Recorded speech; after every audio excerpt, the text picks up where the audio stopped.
నమస్కారం అండి. నమస్తే. గ్రౌండ్ లెవెల్ నుంచి కూడా ప్రజల అభిప్రాయాన్ని తెలుసుకొని ఉంటారు గదా! సో, ఈరోజు లోకేష్ గారు లాంచ్ చేశారు వాట్సాప్ గవర్నెన్స్. నిజం చెప్పాలంటే అసలు దేశంలో ఎక్కడా గూడా ఇప్పటివరకు ఈ ఆలోచన గూడా ఎవరు చెయ్యలేదు. సో, పాదయాత్రలో భాగంగా లోకేష్ గారు ఆ ప్రజల సమస్యలు విని వీళ్ళకి ఎలాగైనా గూడా పారదర్శకంగా ఎలాంటి కరప్షన్స్‌కి తావు లేకుండా గూడా మంచి పాలన అందించాలన్న ఉద్దేశంతో ఇది తీసుకొచ్చాను అని చెప్పి ఈరోజు ఆయన చెప్పడం అయితే జరుగుతోంది. మొత్తంగా 161 సేవలుంటాయి అంటున్నారు ఇప్పుడు నేను చెప్పినట్టు. సో, ఎలా అంటే ప్రజలు ఎలా ఫీల్ అవుతున్నారు? అలాగే మరి దీనిలో ఏమన్నా అవకతవకలు జరిగే అవకాశం ఉందా? మీ ఉద్దేశ్యం ఏంటి? అసలు ప్రజల అభిప్రాయం ఏంటి? ఈరోజు వాట్సాప్ గవర్నెన్స్ ఇది భారతదేశ చరిత్రలోనే తొలిసారి ఆంధ్రప్రదేశ్ రాష్ట్రంలో ఇంప్లిమెంట్ చేయడం జరిగింది. ఈ ఆలోచన వెనకాల లోకేష్ గారి పట్టుదల, కృషి కనిపిస్తూ ఉంది. ఎందుకంటే గతంలో ఆయన యువగలం పాదయాత్ర చేయడం జరిగింది. పాదయాత్ర చేసేటప్పుడు ఆయన దగ్గరికి చాలామంది అనేక సమస్యల మీద వచ్చేవాళ్ళు. అప్పుడు ఆయనకు వచ్చిన ఆలోచన ఈ వాట్సాప్ గవర్నెన్స్.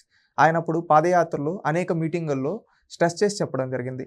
మనం ఇంట్లో కూర్చొని ఫుడ్ ఆర్డర్ పెట్టుకుంటున్నాం. మనం ఏమన్నా బట్టలు కావాలన్నా బుక్ చేసుకుంటున్నాం అమెజాన్, అజియో ఇలాంటి వాటిల్లో. అదేవిధంగా మనకేం కావాలన్నా కానీ ఎక్కడి నుంచి ఎక్కడికన్నా ఇక్కడ కూర్చుంటే మన దగ్గరికి వెహికల్స్ వస్తూ ఉన్నాయి. ఏమైనా తెప్పించుకోవాలన్నా కానీ ఆర్డర్ పెట్టుకుంటే మన ఇంటికి వస్తూ ఉన్నాయి. ఈ విధంగా అన్నీ మనం మొబైల్లో జరుగుతూ ఉన్నాయి. మన ఇంటికి సర్టిఫికేట్లు ఎందుకు రాకూడదు? ఇంకా మన వాళ్ళు ఎందుకు ప్రభుత్వ ఆఫీసుల చుట్టూ వీటి చుట్టూ ఎందుకు తిరగాలి? మనం కొత్త ఆలోచన, టెక్నాలజీ అప్డేట్ అవుతుంది, మనం ఎందుకు ఇక్కడ ఇంప్లిమెంట్ చేయకూడదు? మేము వచ్చిన తర్వాత ఖచ్చితంగా వర్కౌట్ చేసి దానిపైన మేము చర్యలు తీసుకుంటూ ఇంప్లిమెంట్ చేస్తామని లోకేష్ గారు చెప్పడం జరిగింది. దానికి తగ్గట్టుగానే అక్టోబర్లో మెటా వాళ్ళతో, వాట్సాప్ ఇప్పుడు మెటా వాళ్ళతో ఒక ఒప్పందం చేసుకోవడం జరిగింది. ఒప్పందం చేసుకొని ఇది మీరు ఎంత త్వరగా కుదిరితే అంత త్వరగా ఇంప్లిమెంట్ చేయండి అని చెప్పి చెప్పడం జరిగింది. ఆ విధంగా వాట్సాప్ గవర్నెన్స్ చేయడం ఇంప్లిమెంట్ చేయడానికి ఆ రోజు ఎంఓయూ చేసుకున్నారు. ఈ రోజు ఏంటంటే కరెక్ట్గా జనవరి 30 ఈరోజు వాట్సాప్ గవర్నమెంట్స్ ఇంప్లిమెంటేషన్ అయింది 161 సేవలకు. ఈ 161 సేవలే కాకుండా ఇది ఫస్ట్ 161 సేవలండి. ఫ్యూచర్లో ఇది 500+ సేవలు. అదేవిధంగా ఫ్యూచర్లో వాయిస్ అసిస్టెంట్స్ తెలుగు, ఇంగ్లీషు ఉండే విధంగా, అదేవిధంగా అడ్వాన్స్ ఫీచర్స్తో ఇంకా ఫ్యూచర్లో అప్గ్రేడ్ చేస్తారు. ఇప్పుడు ప్రజెంట్ 161 సేవలకు వదిలేరు. దాంట్లో ఏంటంటే బర్త్ సర్టిఫికేట్ నుంచి డెత్ సర్టిఫికేట్ వరకు ఏ సర్టిఫికేట్ కావాలన్నా మనం ఇంట్లో కూర్చొని తీసుకోవచ్చు. ఇది ఒక ప్రయోగాత్మకమైన ప్రయోగంగా చెప్పుకోవాలి. ఎందుకంటే మనం చూస్తే గతంలో కూడా లోకేష్ గారు చెప్పినట్టుగానే మన ప్రభుత్వంలో మనం చూసాం రీసెంట్గా మనం రైతులు ధాన్యం అమ్మకాలు వాట్సాప్ ద్వారా బుక్ చేసుకొని వాళ్ళు అమ్ముకోవచ్చు అనేది గతంలో ఒక 2-3 నెలల క్రితం చూసాం మనం. ఆ విధంగా జరగడం జరిగింది. అదేవిధంగా తెలుగుదేశం పార్టీ మెంబర్షిప్ అనేది కూడా మనం 1 కోటి వరకు వచ్చిందని మాట్లాడుకున్నాం. ఆ 1 కోటి వెనక రావడం కూడా ఏంటంటే ఈ వాట్సాప్ బాట్ ద్వారా ఎవరు ఎక్కడైనా కూర్చొని చేసుకునే విధంగా ఈ విధంగా చేశారు. అంటే నూతన ఆలోచనలు, టెక్నాలజీ అప్గ్రేడ్ దాన్ని పేదవాళ్ళ చెంతకి, పేదల మంచి కోసం లోకేష్ గారు తీసుకొని వచ్చారంటే ఏమాత్రం అతిశయోక్తి కాదు.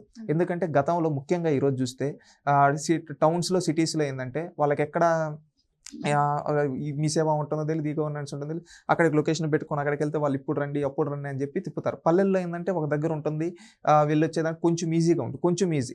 అది కూడా వాళ్ళకు కూడా అక్కడికి వెళ్ళిన తర్వాత వాళ్ళు కాదని చెప్పి మళ్ళీ ఇక్కడ అని చెప్పి తిరగడం అనేది సర్వజనం. కొన్ని ఎంఆర్ఓ ఆఫీస్కి వెళ్ళమనడం, కొన్ని ఇక్కడ కాదు ఆర్డీఓ ఆఫీస్కి వెళ్ళమని చెప్పడం, కొన్ని వచ్చి వీళ్ళ సంతకం కావాలి, కొన్ని దగ్గరికి ఇక్కడికి పోయి సంతకాలు తీసుకొని రావాలి, ఇవన్నీ చెప్తూ ఉంటారు. అక్కడ ఏంటంటే ప్రజలపైన ఎంతో భారం పడేది వాళ్ళకి. ఇప్పుడు ఒక దగ్గర నుంచి ఇప్పుడు ఎక్కడన్నా మారుమూల పల్లెటూరులో ఉన్నాడు వాడు, ఎంఆర్ఓ ఆఫీస్కో లేదా ఆర్డీఓ ఆఫీస్కో కలెక్టర్ ఆఫీస్కో పోవాలంటే వాడికి ఎంత ఖర్చు అవుతుంది? అక్కడికి వెళ్ళిన తర్వాత అక్కడికి అతని పని జరుగుతుందా లేదా అనేది కూడా మనం చెప్పలేం. ఎందుకంటే ఒకరోజు జరగకపోవచ్చు, ఈ రోజు లేరయ్యా, రేపు రాయ్యా అని చెప్పి ఈ విధంగా తిప్పిస్తూ ఉంటారు. ఆ తిప్పియడం వల్ల ఎంతోమంది బాధపడుతుంటారు. మనం గతంలో చూసినట్లయితే జగన్మోహన్ రెడ్డి గారు లాంటి వ్యక్తులు పరిపాలన చేసినప్పుడు క్యాస్ట్ సర్టిఫికేట్ రావాలన్నా కూడా రాకుండా అడ్డుకున్నారు. లోకల్ బాడీ ఎలక్షన్స్లో క్యాస్ట్ సర్టిఫికేట్ సబ్మిట్ చేయాలన్నప్పుడు మన లోకేష్ గారి నియోజకవర్గం మంగళగిరి దుగ్గిరాల్లో ఒక బీసీ మహిళకి బీసీ సర్టిఫికేట్ ఇవ్వడానికి కూడా రాజకీయ కక్ష చూపించారు. ఇవన్నీ చూసిన తర్వాత ఆయన ఏమనుకున్నాడు, ప్రజలు ఇంతెందుకు కష్టపడాలి, వాళ్ళకి రావాల్సింది బాధ్యత, దాన్ని కూడా వీళ్ళు ఎవరో మధ్యలో ఈ విధంగా ఉన్నారు, ఇది కరెక్ట్ పద్ధతి కాదు, ఇప్పుడు అప్గ్రేడ్ అయింది, మన చేతులు టెక్నాలజీ ఉంది, మనం చేయొచ్చు కదా అనే ఉద్దేశంతో ఆయన గతం నుంచి చెప్పడం జరిగింది. ఈరోజు ఆ హామీ నిలబెట్టుకోవడం జరిగింది. ఈరోజు ఏం కావాలన్నా కానీ మన మొబైల్లో ఓపెన్ చేసామా, మనం ఏం సర్టిఫికేట్ కావాలో చేసుకున్నామా వస్తాయి. ఇప్పుడు దీంట్లో విద్యుత్ బిల్లులు మనం దీంట్లోనే కట్టచ్చు. అదేవిధంగా ఎక్కడన్నా దేవాలయాలకి ఇప్పుడు డొనేషన్స్ ఇవ్వాలన్నా కానీ అక్కడికి వెళ్ళి డైరెక్ట్ దీంట్లోనే చేయొచ్చు. అంటే ప్రతి ఒక్క దగ్గర పారదర్శకత అనేది ఉంది. బర్త్ సర్టిఫికేట్ నుంచి డెత్ సర్టిఫికేట్ వరకు, కాలేజ్ సర్టిఫికేట్స్, ఇవన్నీ మనం దీని ద్వారా తీసుకోవచ్చు. దీని ద్వారా తీసుకుంటున్నామంటే ఇప్పుడు యూత్కి కూడా ముఖ్యంగా కాలేజ్ ఎగ్జామ్స్ అవుతాయి. మనోడు ఎక్కడ ఉంటాడు? ఇప్పుడు ఎగ్జాంపుల్ నన్ను తీసుకోండి. నేనేంటంటే నాది MBA 23 కంప్లీటెడ్. 23 కంప్లీటెడ్ అయితే మళ్ళీ ఆ కాన్వకేషను, ఆ సర్టిఫికేట్, మార్క్ షీటు ఇవి తీసుకోవాలంటే నేను ఇప్పుడు హైదరాబాద్‌లో ఉండేది. నేను తిరుపతికెళ్ళాలంటే డైరెక్ట్ అక్కడ ఫిజికల్‌గా ఎళ్లి అటెండ్ అయ్యి ఇవి చేయాలంటే నాకు వెళ్ళడానికి, రావడానికి ఖర్చులు, మళ్ళీ అక్కడ యూనివర్సిటీలో తిరగడానికి ఎంత అవుతుంది దాదాపుగా? ఒక 5,000-6,000, 10,000 దాకా అవుతుంది. ఇది ఫైనల్‌గా నా దగ్గరికొచ్చే లోపలికి. అదే ఇప్పుడు ఇలాంటివి అప్‌డేట్ అవ్వడం వల్ల ఏందంటే, నేను ఎగ్జాంపుల్ నా మొబైల్‌లో కొట్టిన, నా హాల్ టికెట్ నంబర్ కొడతా, నేను పాసు అన్నీ, నాకు సర్టిఫికేట్ ఆల్రెడీ యూనివర్సిటీలో అప్‌గ్రేడ్ అయ్యి ఉంటుంది. నేను తీసుకుంటా, ఇక్కడ ప్రింట్ ఔట్ తీసుకుంటా, సెపరేట్ క్యూఆర్ నాకొస్తుంది దాంతో. దీంట్లో ఎక్కడ ఫేక్ ఉండదు. ఆ క్యూఆర్ స్కాన్ చేస్తే నా ఒరిజినల్‌ది షో చేస్తుంది. ఇక్కడ ఉంటుంది. ఆ విధంగా చూపించి నేను ఏ కంపెనీలో అయినా అప్లై చేసుకోగలుగుతాను. ఏమైనా చేయగలను. అంటే ఎంత మనీ పరంగా పేదవాళ్ళకి, అదేవిధంగా మధ్య తరగతి వాళ్ళకి సేవ్ అవుతుంది. అదేవిధంగా టైం అనేది కూడా చాలా వరకు సేవ్ అవుతుంది. ఒకరి చుట్టూ తిరగాల్సిన అవసరం ఉండదు. ఆ విధంగా ఈరోజు ఆలోచించి ఒక చదువుకున్న నాయకుడు, ప్రపంచ ప్రసిద్ధి యూనివర్సిటీల్లో చదువుకున్న లోకేష్ గారు ఆ ఆలోచనని మన ప్రజల కోసం చేయడం జరిగింది. ఆయన ఈరోజు కూడా చెప్పడం జరిగింది. మాది ప్రజల ప్రభుత్వం. ప్రభుత్వం ప్రజల చేతుల్లో ఉంది. వాట్సాప్ గవర్నెన్స్ ప్రజల చేతుల్లో పెట్టాం. ప్రజలకు ఏం కావాలంటే అవి ప్రభుత్వం వాళ్ళ చేతుల్లో ఉంది. వాళ్ళకేం కావాలంటే అది తీసుకోవచ్చు. ఆఫీసుల చుట్టూ తిరగాల్సిన అవసరం లేదని. ఇది కదా నాయకత్వం అంటే. ఎందుకంటే గతంలో ఈ గవర్నెన్స్ అనేది మనం 1995లో అప్పుడు చూస్తూ ఉన్నాం. అప్పుడు చంద్రబాబు నాయుడు గారు ఆ ఆలోచనతో తీసుకొని రావడం జరిగింది. ఈరోజు లోకేష్ గారు వాట్సాప్ గవర్నెన్స్ అనేది తీసుకొని రావడం జరిగింది. ఇది ఖచ్చితంగా ఒక నిర్మాణాత్మకమైన ప్రయోగం. ఖచ్చితంగా ఇది సక్సెస్ అవుతుంది. ఇప్పుడు ఏదైనా మొదలైనప్పుడు కొన్ని సమస్యలను, చిన్న సమస్యలు అనేది ఉంటాయి. ఎందుకంటే ఇప్పుడే మొదలైంది కాబట్టి కొంతమందికి ఇంకా అవగాహన లేకపోయి ఉండొచ్చు. కొన్ని టెక్నికల్ గ్లిచెస్ అనేవి చిన్నవి ఉంటాయి. అవి కూడా రానున్న రోజుల్లో సరిదిద్దుకుంటాయి. ఎందుకంటే ఇప్పుడే మొదలైంది. ఇంకా రేపు ఫ్యూచర్‌లో ఇది ఇంకా అప్‌గ్రేడ్ అయ్యే కొద్దీ చాలామందికి ఈజీ అవుతుంది. ఈరోజు స్మార్ట్ ఫోన్ లేని ఇల్లు లేదు. వాట్సాప్ లేని ఇల్లు లేదు. ఎందుకంటే ఇప్పుడు వాళ్ళకేం కావాలన్నా దాని ద్వారా వాళ్ళ చేతిలో కూర్చొని చేసుకోవచ్చు. మారుమూల పల్లెటూరులో కూడా. రేపు ఇంకా ఇవి వాయిస్ టెక్స్ట్ ఇవి అప్‌గ్రేడ్ అయితే ఇప్పుడు రాని వాళ్ళు కూడా వాట్సాప్ ఓపెన్ చేసి మైక్ ఓన్ చేసుకొని ఈ విధంగా నాకు కావాలంటే ఆ అసిస్టెంట్స్‌ని బేస్ చేసుకొని రాగలిగే విధంగా కూడా అప్‌గ్రేడ్ చేస్తూ ఉన్నారు. ఇవన్నీ వచ్చిన తర్వాత చాలా వరకు ఈవెన్ ఇంట్లో కూర్చొనే దాదాపు ఇప్పుడు ఫోన్ ఎవరైతే నార్మల్‌గా ఆపరేట్ చేయగలుగుతారో, బేసిక్ ఆపరేటింగ్ వచ్చిన ప్రతి ఒక్కరు చేసుకోగలుగుతారు. ఇంకా మీరు అడగొచ్చు ఫోన్ వాడని వాళ్ళు కొంతమంది. ఈ రోజుల్లో ఫోన్ వాడని వాళ్ళు ఎవరు లేరు.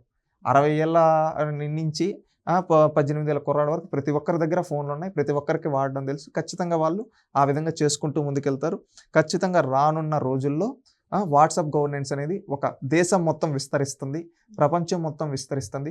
రేపు ఇది మనం ఈ ప్రయోగం అనేది దేశానికే ఆదర్శమైన ప్రయోగం ఈరోజు మన రాష్ట్రంలో చేయడం చాలా గర్వంగా ఉంది. గత 5 ఏళ్ళు రాష్ట్రంలో విధ్వంసాన్ని చూశారు. ఈరోజు రాష్ట్ర పునర్నిర్మాణాన్ని చూస్తున్నారు. పునర్నిర్మాణంతో కూడా రాష్ట్రం చేసే ప్రయోగాలను చూస్తున్నారు. ఇదేంటంటే ఒకప్పుడు ఆంధ్రప్రదేశ్ అంటే ఏముంటుందిలే అంటారు. ఈరోజు వాట్సాప్‌లో వచ్చిన ఈరోజు ఆంధ్రప్రదేశ్‌లో వాట్సాప్ గవర్నెన్స్ గురించి రాష్ట్రం మొత్తం కాదు, దేశం మొత్తం మాట్లాడుకుంటున్నారు. ఎందుకంటే పక్క రాష్ట్రాలు కూడా ఈరోజు ఎంతో మనకంటే ముందున్న మహారాష్ట్ర కావచ్చు, వెస్ట్ బెంగాల్ కావచ్చు, కర్ణాటక కావచ్చు, తెలంగాణ కావచ్చు, ఆ రాష్ట్రాలు కూడా ఏంటో కొత్తగా వీళ్ళు ప్రయోగం చేశారు. సూపర్ సక్సెస్ అవుతా ఉందని చెప్పి ఈరోజు మాట్లాడుకునే పరిస్థితుల్లో ఉన్నారు. ఎందుకంటే అంత దేశానికే ఆదర్శంగా ఆంధ్రప్రదేశ్‌ని నిలుపుతామని గతంలో ఎన్నికలకు ముందు పాదయాత్రలో లోకేష్ గారు చెప్పారు. దానికి తగ్గట్టుగా ఈరోజు ఆయన ఇచ్చిన మాట ప్రకారం ఈరోజు దేశం మొత్తం ఆంధ్రప్రదేశ్ వైపు చూస్తుంది. వాట్సాప్ గవర్నెన్స్ అంట. మనందరం వాట్సాప్‌లో మెసేజింగ్ యాప్ లాగా వాడుకుంటాం. ఆంధ్రప్రదేశ్‌లో వాళ్ళకి ఏం సర్టిఫికేట్ కావాలో వాడుకునే విధంగా తయారు చేశారని చెప్పి ఈరోజు మాట్లాడుకుంటున్నారు. ఎవరు? దేశం మొత్తం. ఇది లోకేష్ మార్క్.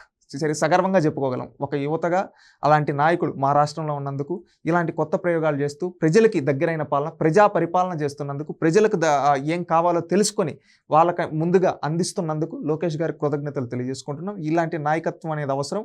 లోకేష్ గారి మార్క్ అనేది రేపు దేశం మొత్తం చూడబోతున్నాం మనం. ఎందుకంటే ఇది ఈరోజు ఆంధ్రప్రదేశ్లో మొదలైంది.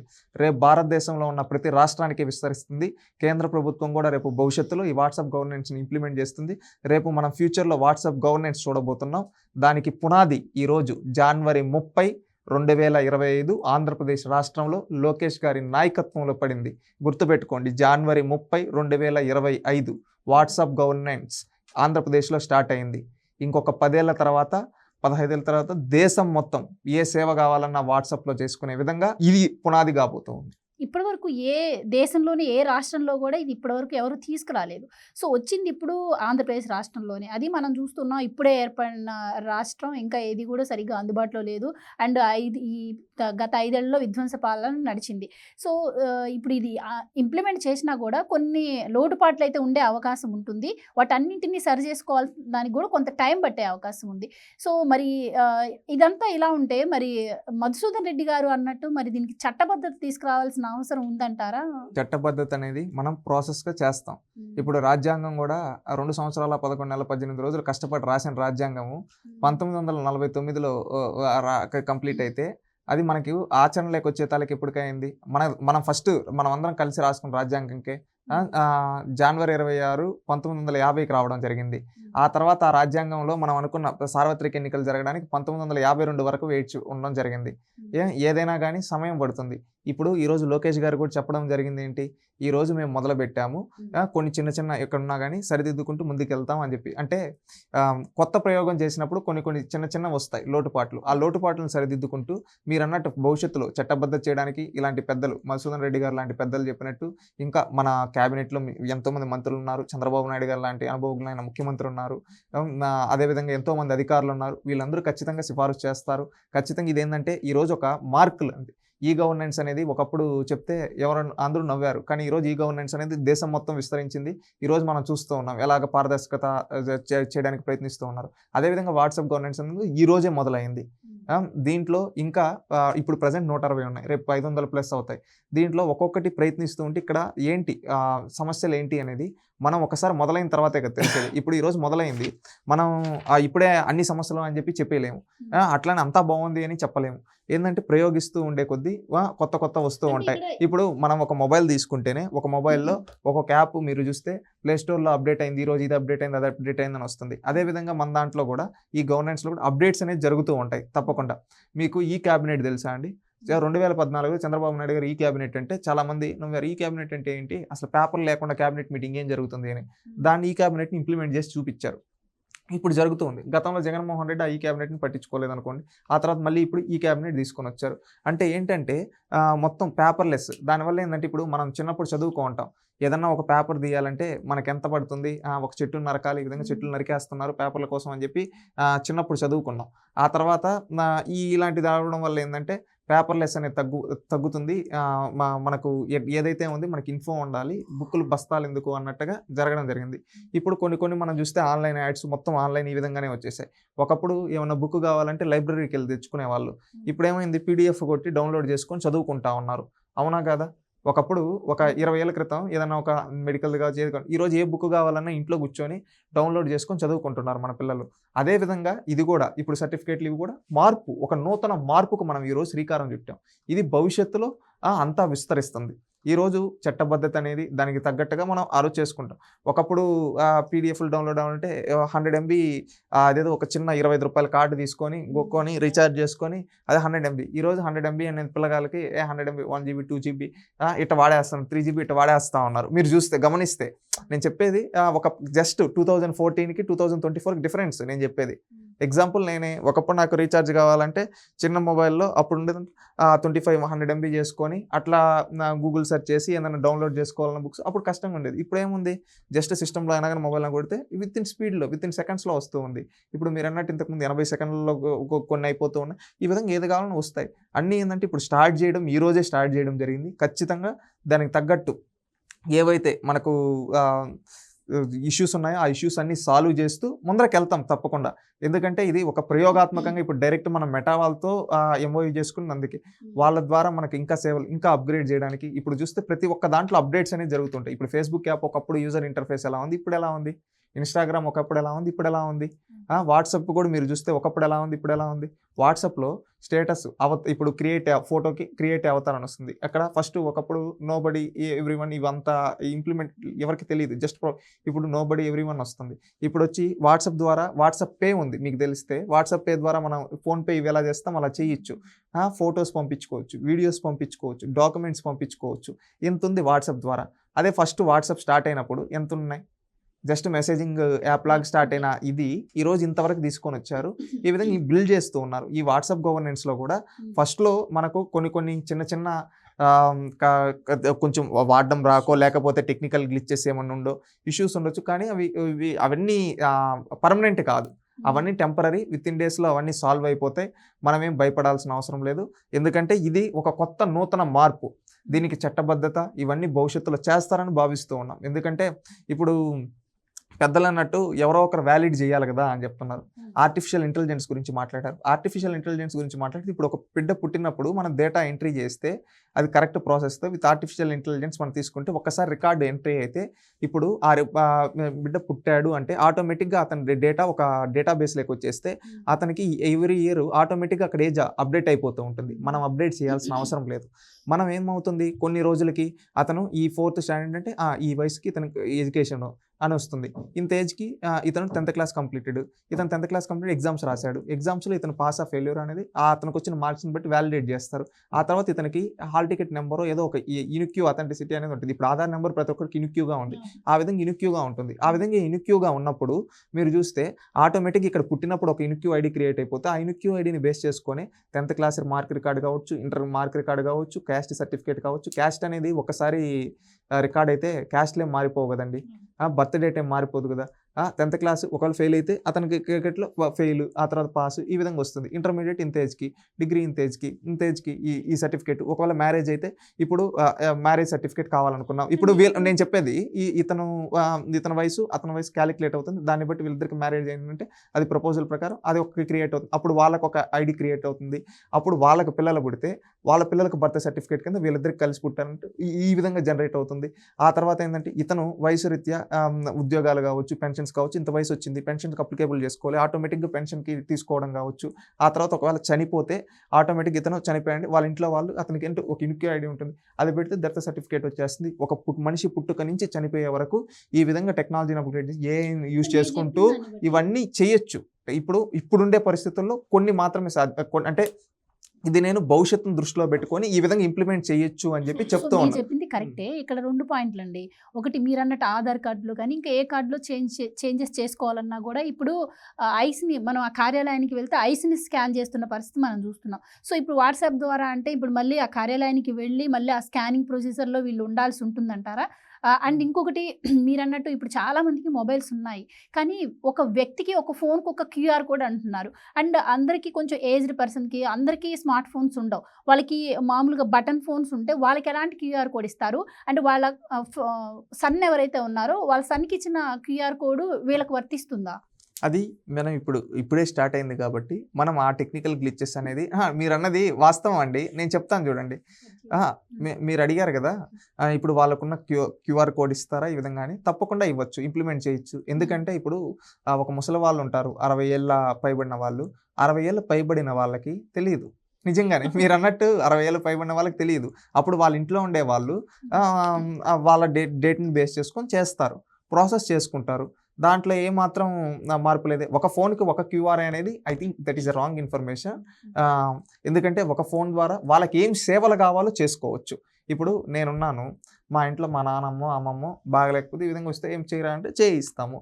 అదే దాంట్లో ఏం లేదు. లేదా మా అమ్మ వాళ్ళు ఎవరో చేస్తారు, ప్రాసెస్ చేస్తారు. అలాంటప్పుడు వాళ్ళకి ఏం కావాలో అవన్నీ మేము చూసుకుంటాం కదా. ఇప్పుడు ఖచ్చితంగా వీళ్ళే చేయాలి, వీళ్ళే ఉండాలి అన్నట్టు కాదు కదా. మీరు ఇప్పుడు ఒక మనిషికి ఒక క్యూఆర్ అనేది జనరేట్ అవుతుంది. ఎందుకంటే ఇప్పుడు మీ ప్లేస్లో వేరే వాళ్ళని పెట్టలేం కదా, నా ప్లేస్లో వేరే వాళ్ళని పెట్టలేం కదా. ఇప్పుడు మీ ఇంట్లో ఉండే నలుగురుంటే నలుగురికి సేవలు ఒక మొబైల్ ద్వారా అయినా చేసుకోవచ్చు. అంటే మీ ప్లేస్ని మీరు అడిగినట్టు క్యూఆర్ అనేది మీకే ఉంటుంది. మీ క్యూఆర్ యూస్ చేసి మీ మదర్ యూస్ చేయడం అలాంటివి జరగవు. సో కొన్ని టెక్నికల్ ఇష్యూస్ ఉంటాయి అండ్ ప్రజల్లో కూడా అవగాహన తీసుకొని రావాల్సిన బాధ్యత ఉంది, ఖచ్చితంగా తీసుకొని వస్తుంది. ఎందుకంటే 1995లో ఇంజనీరింగ్ చదువులంటే ఆ రోజు రాజకీయ నాయకులు అంటే ప్రజాప్రతినిధులే ఆనాడు గేలు చేసిన రోజులు ఉన్నాయి. కానీ ఈరోజు అదే ప్రజాప్రతినిధులు బిడ్డలు విదేశాల్లో ఎంజాయ్లు చేస్తున్నారు. ఆ రోజు ఓట్లేసిన ప్రజలు బిడ్డలు ఎవరైతే ఉన్నారో ఈరోజు ఇంటికి ఒక ఇంజనీర్ తయారయ్యి ఈరోజు ప్రతి ఊర్లో ఏం చేసామంటే బీటెక్ చేసా అని చెప్పే రోజులు వచ్చాయి. అంటే జస్ట్ ఇయర్స్ ఆఫ్ ట్రాన్స్ఫర్మేషన్. ఇది కూడా అంతే. వాట్సాప్ గవర్నెన్స్ స్టార్ట్ చేసాం, ఖచ్చితంగా ఇది ఒక నేను చెప్తున్నాను కదా, ఈ వాట్సాప్ గవర్నెన్స్ అనేది ఈరోజు పునాది పడింది. ఒక 10 ఏళ్ల తర్వాత 15 ఏళ్ల తర్వాత ఒక చరిత్ర సృష్టించబోతుంది ఈ వాట్సాప్ గవర్నెన్స్. ఖచ్చితంగా నూతన మార్పులను చేసుకుంటూ ప్రజలకు దగ్గరైన పరిపాలన అందిస్తున్నాం. ఇది ప్రజా పరిపాలన. నేను స్ట్రెస్ చేసి మరీ చెప్తున్నాను, ఒకటి గుర్తుపెట్టుకోండి. ప్రజల చేతికి పాలన ఇచ్చాం, ప్రజలు మా కోట్లు వేశారు, వాళ్ళు బటన్ నొక్కి మా కోటేసి మమ్మల్ని గెలిపించి ప్రజాప్రతినిధులు ఎన్నుకున్నారు. అలాంటి ప్రజల చేతిలో ప్రభుత్వాన్ని పెడుతున్నాం. వాళ్ళు ఈ చేతితో అయితే బటన్ నొక్కారు అదే బటన్ నొక్కి వాళ్ళకి ఏం కావాలో అది తీసుకునే విధంగా పారదర్శకమైన పాలన మేము తీసుకొచ్చి ఇది ప్రజల పాలన, ప్రజా ప్రభుత్వం, ఇది ప్రజల కోసం పాటుపడే ప్రభుత్వం. వాళ్ళకి ఏం కావాలన్నా ముందుంటుంది. ఈ ఖచ్చితంగా ఈ వాట్సాప్ గవర్నెన్సే కాదు, ఇంకా అన్ని విధాల సేవలు పారదర్శకత తీసుకొని వాళ్ళకి న్యాయం చేస్తాం. ఈ రోజు ఎవరైనా అధికారులు పనిచేయకపోతే వాళ్ళపైన కూడా చట్టపరమైన చర్యలు ఉంటాయి. Thank you so much sir.